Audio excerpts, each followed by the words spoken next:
오늘 매각사례가 지역이 굉장히 다양해요. 그래서 지금 서울 전역에서 매각이 좀 많이 이루어지고 있다. 정말 매각이 많이 되는 것 같다라는 생각이 좀 듭니다. 위치는 정말 좋았어요. 상업지역을 물고 있다는 것도 굉장한 장점 중에 하나인데 상업지역을 다 쓸 수가 없어요. 가지고는. 네, 안녕하세요. 빌딩 사이트 최윤경입니다. 오늘은 10월 5주차에 확인된 마지막 주 확인된 매각 사례죠.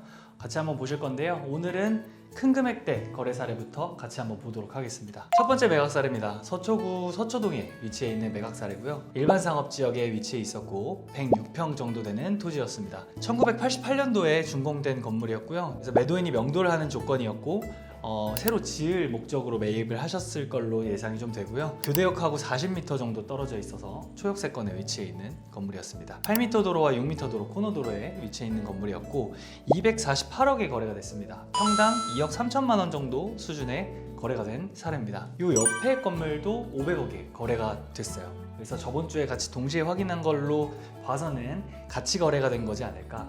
이 옆 건물 같은 경우는 평당 1억 8천만 원 정도 수준의 거래가 됐으니까 코너도로보다는 평당가가 조금 저렴하게 거래가 됐다. 토지대가 2억 3천만 원 정도면 교대역 대로변에서 일어나는 새로 지어야 되는 건물에 대한 평당가와 거의 비슷한 수준의 거래가 됐는데 여기 큰 필지가 평당 1억 8천에 거래가 됐다 보니까 이것을 평균으로 하면 평당 가격은 더 떨어지겠죠. 근데 둘이 지금 따로 거래된 건지 한 번에 거래된 건지는 정확치는 않습니다. 이 지역 같은 경우 새로 짓는다고 했을 때 잘 아시다시피 교대역 같은 경우는 법원을 끼고 있는 역이잖아요. 그렇다 보니까 법조계와 관련된 오피스가 좀 들어올 수 있고 여기에 상주 인구들이 많이 있다 보니까, 그리고 상주 인구들이라고 하면 이제 근무하는 인원들이죠. 그런 인원들이 많이 있다 보니까 그 인원들이 사용할 수 있는 병의원으로도 이렇게 신축이 많이 일어나는 지역이라고 보시면 될 것 같습니다. 다음 매각 사례입니다. 다음 매각 사례는 강남구 삼성동에 위치해 있는 매각 사례였고요. 이 물건이 드디어 팔렸네요. 시장에 나온 지는 꽤 오래됐던 매물이었는데 위치는 정말 좋았어요. 상업지역을 물고 있다는 것도 굉장한 장점 중에 하나인데 상업지역을 다 쓸 수가 없어요. 32평을 가지고는. 상업지역의 토지 활용도를 100% 다 쓸 수는 없지만 그래도 신축을 하는 목적으로 어차피 땅이다 보니까 그렇게 거래가 됐던 것 같아요. 위치를 보여드리면 보은사역과 맞닿아 있는 대로변이거든요. 이 영동대로 밑으로 뭐가 지금 하고 있죠? 영동대로 지하화 시키고 여기 공원 지금 조성하고 있잖아요. 그리고 이쪽에 현대차 부지도 들어오고 그러다 보니까 이제 타임스퀘어처럼 서울에서 이제 전광판으로 도배되는 그런 길이 생길 거다, 그런 스팟이 생길 거다라고 보여지는 지역이 이 밑에 지역인데 이 건물도 어떻게 보면 신축을 했을 때 높게는 올라가기 때문에 그런 전광판의 가시효과들은 또 줄 수 있는 지역이지 않을까. 그래서 광고 허가가 나오면 광고비도 상당할 것 같다 라는 생각이 좀 드는 건물이었습니다. 매매 가격은 115억에 거래가 되었고요. 평당 3억 5천만 원 수준의 거래가 됐습니다. 사실 이 정도 금액에 이런 입지를 매입을 한다는 게 쉽지는 않아요. 토지는 작다는 크리티컬한 단점은 있긴 하지만 장점 또한 굉장히 큰 장점이 있기 때문에 그런 부분을 염두에 두어서 복합적으로 고려돼서 매각이 되지 않았을까. 그리고 이런 매각 사례들이 보여주는 건 땅이 아무리 작더라도 핵심지에 매입을 하고자 하는 그런 수요들이 아직은 많이 있다. 아직이라기보단 앞으로 더 많이 있을 수 있다. 이런 것들을 좀 보여주는 것 같다라는 생각이 좀 듭니다. 도로도 보시면 70m 도로를 끼고 있고요. 역도 50m밖에 안 떨어져 있고 신축도 이제 거의 허가가 다 나져 있는 상황이었다 보니까 그냥 사서 바로 지으면 되는 그런 건물입니다. 어떤 건물이 지어질지, 그리고 그 건물이 어떻게 구성이 돼서 사용성은 어떠할지 좀 굉장히 개인적으로 궁금한 그런 건물이다 라고 보시면 될 것 같습니다. 앞서 말씀드렸듯이 이 건물의 셀링 포인트는 입지인 것 같습니다. 다음 매각 사례 보시겠습니다. 다음 매각 사례는 성수동에 위치해 있는 매각 사례였고요. 토지 면적은 52평이 조금 안 되는 건물이었습니다. 준공업 지역이고요. 지금 성수역하고는 220m 정도 떨어져 있었는데 도로 넓이는 8m, 4m 코너도로에 위치해 있는 건물이었습니다. 건물은 이제 새마을금고가 가지고 있던 건물이었는데 리스백 조건도 붙었었고 명도 조건도 붙었었고 여러 가지 조건들이 협의가 가능했었던 그런 건물이었고요. 76억에 거래가 됐고요. 평당 1억 4,600만 원 정도 수준의 거래가 됐습니다. 뭐 볼륨 대비 위치나 그리고 성수에 대한 어떻게 보면 잠재력 이런 부분들을 고려했을 때 저는 잘 매입하셨다고 생각이 되는 사례고, 이 건물은 시장에 나온 지 얼마 안 돼서 금방 매각이 됐었던 사례예요. 여기는 이제 대부분 먹자 골목으로 형성이 되어 있는데요. 이 안쪽으로는 오피스들도 같이 들어서면서 변화가 계속 되고 있는 지역입니다. 그렇지만 그 연무장 쪽에 있는 그런 상권의 파워가 이 북쪽으로 넘어올 거냐 아니면 남쪽으로 계속 밀고 내려갈 거냐에 따라서 건물을 투자하시는 분들이 성향에 따라서 조금 선택이 나뉘는 것 같다라는 생각이 듭니다. 좀 골목진 것이더라도 뭐 남쪽으로 크래프톤 사옥이 들어오는 아니면 젠틀몬스터 사옥이 있는 그 라인 쪽으로 건물을 매입하시는 분들이 있는가 반면 위쪽에는 이제 북성수 쪽의 업무지구로 좀 재탄생할 거다, 그리고 재구성될 거다.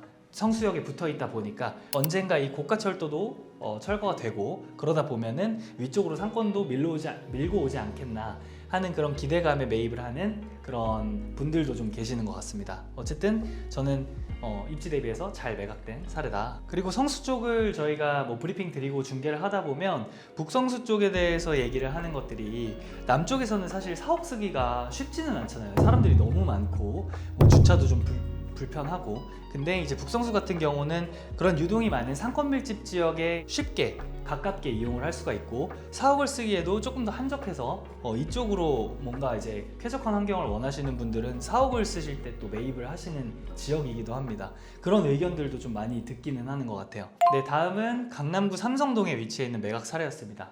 3종 일반 주거 지역이었고요. 이면도로지만 지금 70평 정도 되는 토지였습니다.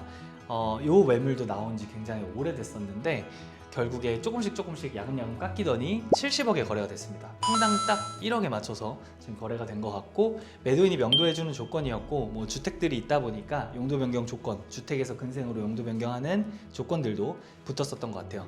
그리고 합등기가 가능했다라고 여기 저희가 표현을 하고 있는데, 이게 어떻게 된 거냐면 집합 건물이에요. 이 건물 같은 경우는 구분 등기가 다 돼 있어요. 근데 구분 등기가 되면 문제가 뭐냐, 대출을 많이 안 받고 사시면 상관이 없습니다. 사셔가지고 어차피 멸실하고 신축하면 되니까, 아니면 사시는 분이 합등기를 합쳐버리면 되겠죠. 근데 대출을 좀 많이 이용하려고 하시는 분들한테는 이게 구분상가로 나눠져 있으면 은행에서 인정하는 담보 비율이 70%대에서 60%대까지 떨어집니다. 그러다 보니까 담보 비율, 대출이 조금 덜 나오게 돼요. 그러다 보니까 잔금 전에 합등기를 맞출 수 있는 조건들도 대출을 많이 이용을 하시는 분들, 그리고 구분상가로 이루어진 건물을 매입하게 될 시에는 한번 같이 보셔야 될 요소 중에 하나인 것 같습니다. 근데 모두 다 합등기가 되진 않아요. 전체 등기의 권리관계가 동일하게 이제 이루어져 있어야 합등기가 가능하기 때문에 대출을 많이 쓰실 분들은 체크를 하시는 게 좋을 것 같습니다. 삼성중앙역하고 뭐 멀지 않은 거리에 위치해 있는데, 이 선정릉을 따라서 이루어진 길에도 공실들이 좀 많이 보여요. 그리고 이 안쪽에도 사실 임대를 맞춘다는 게 그렇게 쉬운 일은 아니긴 하거든요. 근데 그래도 이제 역하고 굉장히 가깝고, 그리고 아니면 직접 쓸 사람들이나 이런 임대에 대해서 잘 지어서 나는 자신이 있다 이러신 분들은 매입하셔가지고 한번 개발을 해봐도 좋을 만한 물건이었던 것 같습니다. 쓰실 분이 매입했으면 저는 제일 좋을 것 같아요. 그리고 이 안쪽에서 이제 팔리는 매각 사례들 같은 경우는 뭐 1억 5천만 원이 넘는 매각 사례들도 많아요. 새로 지은 건물들은. 그렇다 보니까 이제 평당 가격도 평당 1억이고 금액대도 좀 저렴했고 볼륨도 크지 않았기 때문에 좀 매각이 잘 된 거지 않을까라는 생각이 듭니다.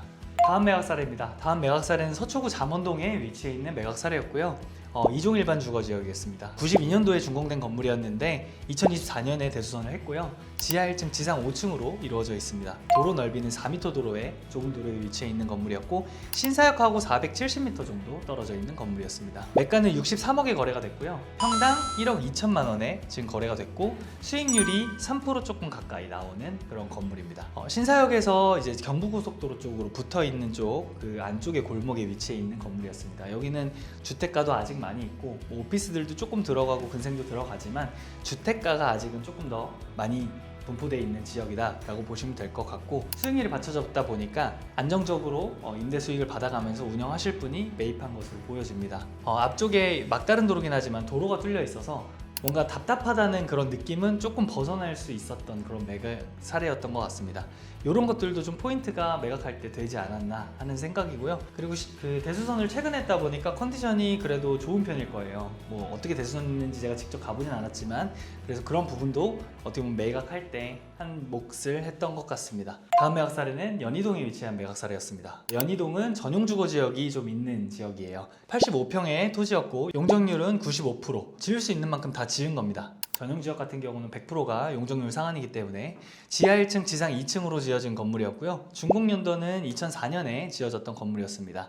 2023년 8월에 리모델링을 한번 했는데 그래서 건물 컨디션이 그래도 좀 깔끔한 것 같아요. 예전엔 좀 주택으로 썼던 느낌이 좀 나죠. 50억에 거래가 됐고요. 평당 6천만 원 정도 거래가 됐습니다. 수익률은 4% 가까이 맞춰서 좀 거래가 됐고 이 지역의 특성이라고 보면 지금 사러가마트 사거리 기점으로 여기가 이제 연희동 메인이거든요. 이 안쪽으로 지금 들어와 있는 것들은 뭐 갤러리들도 많이 들어가기도 하고 어떤 뭐 유명인들의 작업실 아니면 디자인이나 이런 예술 계열에 관련된 그런 오피스 수요들도 어느 정도 있고 연희동 지역이 국제학교도 있다 보니까 이제 그 국제학교에 보내려고 하는 외국인들도 조금 거주를 많이 하는, 왜냐면 강화문하고 그렇게 멀지 않잖아요. 그래서 한국에 뭐 외교 대사로 와 있거나 그런 외교관들도 뭐 거주를 많이 하고 계시는 그런 지역입니다.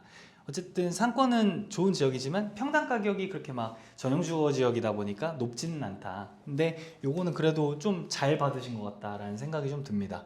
근데 수익률 자체 세팅도 잘 돼 있고 임차인들도 너무 잘 임대가 형성이 돼 있다 보니까 그런 부분에서 어떻게 보면 장점을 부각시켜서 매각이 잘 됐던 사례인 것 같고요. 건물이 뭐 리모델링한 건물이지만 예쁘잖아요. 뭐 이런 느낌들도 어떻게 보면 건물 매각에 한 몫을 하는 것 같고 50억에 거래가 됐다라고 보시면 될 것 같습니다. 다음은 마포구 서교동에 위치해 있는 매각 사례였습니다.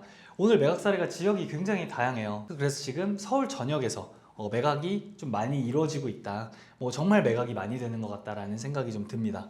지금 이종 일반 주거 지역에 위치해 있었고 토지 면적은 37평 정도 됐고요. 용적률은 남았네요. 지하 1층, 지상 3층으로 이루어진 건물이었고 22년도 3월에 리모델링을 했습니다. 반지하도 있는 것 같은데 보니까 뭐 반지하 살려서 주택으로 쓰던 건물을 리모델링 했던 전형적인 건물이고요. 홍대에 많은 건물, 연남동에 많은 건물인 것 같습니다.